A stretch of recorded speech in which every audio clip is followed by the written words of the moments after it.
এই কি রে, তোর কি হলো? তাড়াতাড়ি রান্না কর, মানুষটা তো এক্ষুনি চলে আসবে, আর আসলেই তো খেতে চাইবে। তোর কি সে খেয়াল আছে? হ্যাঁ গো দিদি, এই তো প্রায় হয়ে এসেছে আমার রান্না, আর অল্প একটু সময় লাগবে। হাত চালিয়ে কাজ কর, সেই কখন থেকে বলছি আর একটু সময় লাগবে, আর অল্প একটু সময় লাগবে, এই করে করে তোর একটু সময় তো আর ফোরাচ্ছেই না যেন। তুমি এমন কেন করছো বুবু? আমি তো সেই সকালবেলা উঠে রান্না শুরু করেছি। একা মানুষ এতগুলো পদ কি করে করব? তুমি তো ওইখানে বসে আছো, আমাকে একটু সাহায্য করলেও তো পারো। আহা, শখ দেখো, নিজে তো একেবারে কয়লার মতো কালো, এখন তুই কি চাচ্ছিস রান্না করতে গিয়ে আমিও তোর মতো পুড়ে কালো হয়ে যাই? না বুবু, তা কেন হবে? আমি সেই সকালবেলা থেকে রান্না করছি তো, তাই আর পারছি না। একটু সাহায্য করার মানুষ থাকলে খুব ভালো হতো, তাই তোমাকে বললাম। যা করার তুই একা একাই কর, আমি আর রান্না বাড়া করতে পারবো না। তুই রান্না কর, আমি দেখে আসি মানুষটা এলো কিনা।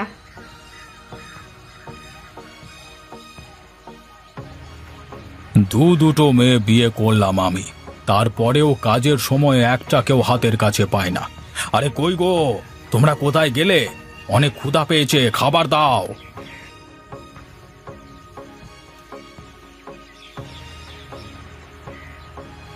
এই তো আমি এসে গেছি গো, আমি এসে গেছি।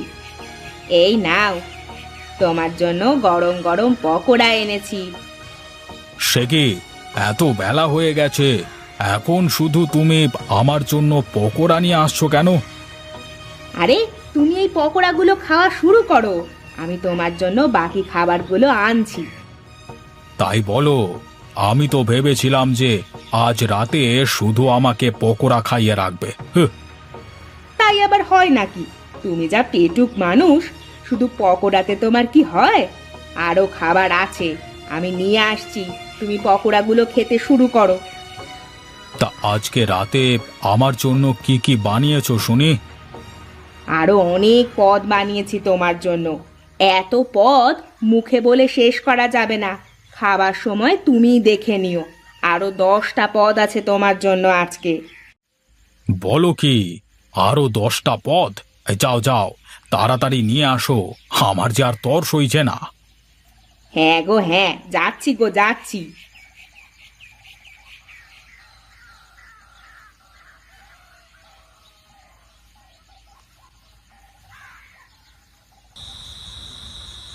এত খাবার, হ্যাঁ, কোনটা থেকে শুরু করব তাই তো ভেবে পাচ্ছি না। তুমি কষ্ট করে আমার জন্য এত খাবার কেন বানাতে গেলে? আরে এটা আর কষ্ট কিসের? আমি তোমার জন্য বানাবো না তো কার জন্য বানাবো বলো? নাও নাও, খাবার যখন বানালে তখন আমার উচিত তোমাকে কিছু একটা উপহার দেওয়া। ও বাবা, এই চেনটা তো অনেক সুন্দর দেখছি, তাই এটা তুমি আমার জন্য নিয়ে এসেছো? হ্যাঁ গো, চেনটা আমি তোমার জন্য নিয়ে এসেছি। তুমি ছাড়া আর কার জন্য নিয়ে আসবো বলো? বাহ, কষ্ট করে রান্না করলাম মালতী, আর সোনার চেন পেলাম আমি।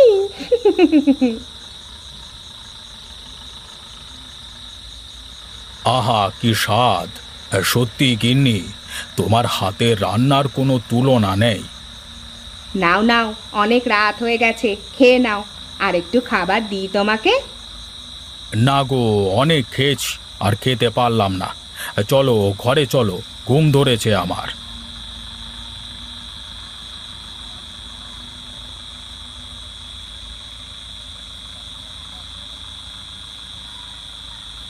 কি হাল বানিয়ে রেখেছে টেবিলটার!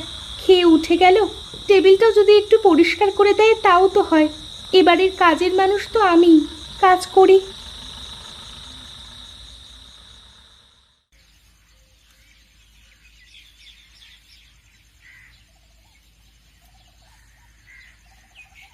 ছোট গিন্নি, ছোট গিন্নি। সে কি, আপনি কখন আসলেন? বসেন বসেন, আমি আপনার জন্য চা করে এনে দিচ্ছি। সে কি, তুমি ঘরে না ঘুমিয়ে এখানে কেন ঘুমাচ্ছ? তুমি কি সারা রাত এখানেই ছিলে? আসলে কাল অনেক পদ রান্না করেছি তো, তাই শরীরটা একটু ক্লান্ত হয়ে গেছিল। যেই না চেয়ারের ওপর একটু বসে টেবিলে মাথা ঠেকিয়েছি অমনি ঘুমিয়ে পড়েছি। সে কি, তার মানে কালকে রাতে এত খাবার সব ছোট বউ রান্না করেছে, আর আমি বড় বউ রান্না করেছে ভেবে চেনটা বড় বউকে দিয়ে দিলাম।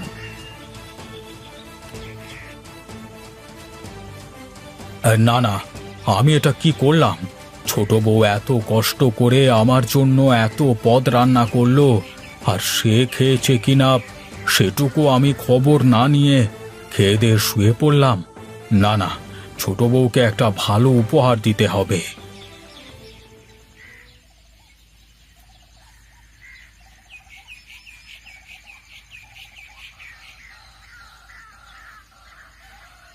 কি ব্যাপার, মানুষটা চা না খেয়ে আবার কোথায় চলে গেল? এদিকে এসে আমার সামনে বসো দেখি। এ কি, কি করছেন? এত দামি সোনার গয়না আমাকে কেন দিচ্ছেন? এই গয়নাটা তোমারই প্রাপ্য। এই গয়নাটা আমার মায়ের ছিল, আর আজকে থেকে এই গয়নাটা তোমার হলো। তুমি থাকো, আমি একটু বাজারে গেলাম। সে কি, আপনি চাটুকু না খেয়েই চলে যাবেন?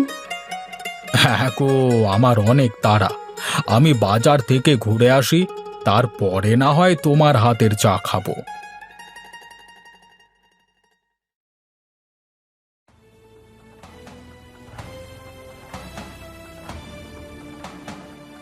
কিরে, তুই এই সোনার হার কোথায় পেয়েছিস?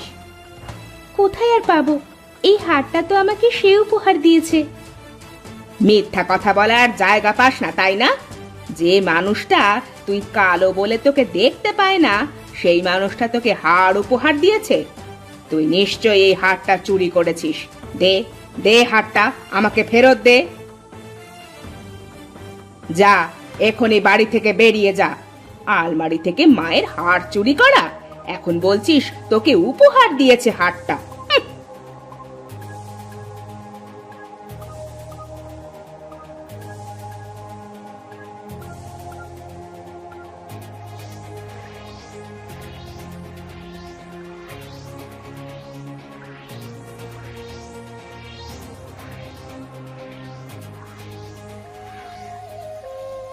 না, আমি এখন কোথায় যাব? আমাকে বিনা কারণে বাড়ি থেকে বের করে দিল।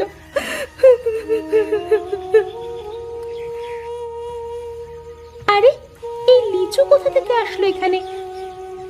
আরে, আমি তো একটা লিচু গাছের নিচে বসে আছি। দেখি তো খেয়ে লিচুটা কেমন।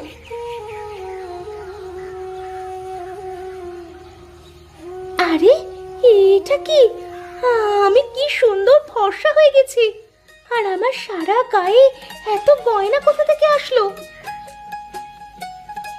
ভয় পাস না মেয়ে, আমি জাদুর লিচু গাছ। আমার লিচু খাবার ফলে তোর এমন পরিবর্তন হয়ে গেছে। যার মন যত সুন্দর, সে আমার ফল খেলে তত সুন্দর হয়ে যায়। তোমাকে অনেক ধন্যবাদ লিচু গাছ। আসলে আমি কালো বলে আমার নিজের স্বামীর কাছেও দাম পেতাম না, আমাকে কেউ দেখতে পারতো না। যা, এখন তুই বাড়ি যা, দেখবি সবাই তোকে পছন্দ করবে।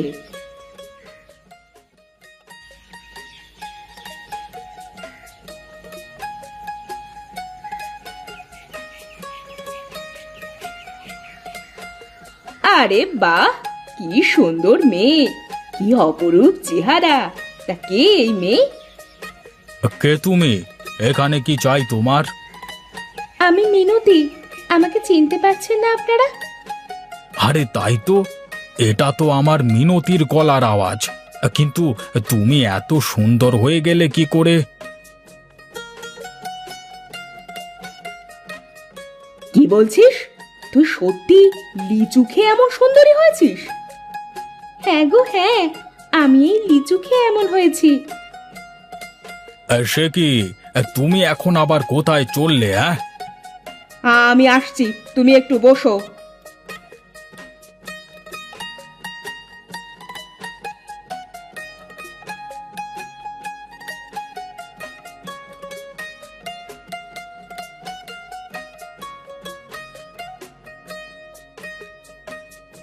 আরে এই তো সেই লিচু গাছ। তার মানে মালতী যা বলেছে তার সবই সত্যি। যাই, একটা লিচু পেড়ে খেয়ে নি।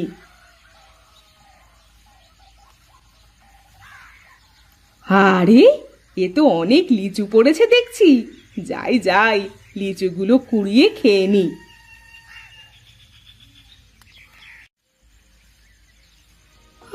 আরে এ কি, এ কি হলো আমার? আমি এমন হয়ে গেলাম কেন?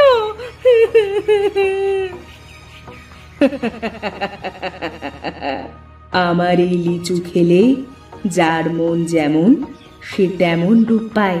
তুই অসৎ, তোর মনে শুধু আছে হিংসা বিদ্বেষ। তুই কাউকে ভালোবাসিস না, তুই স্বার্থলোভী, তাই তুই এমন রূপ পেয়েছিস।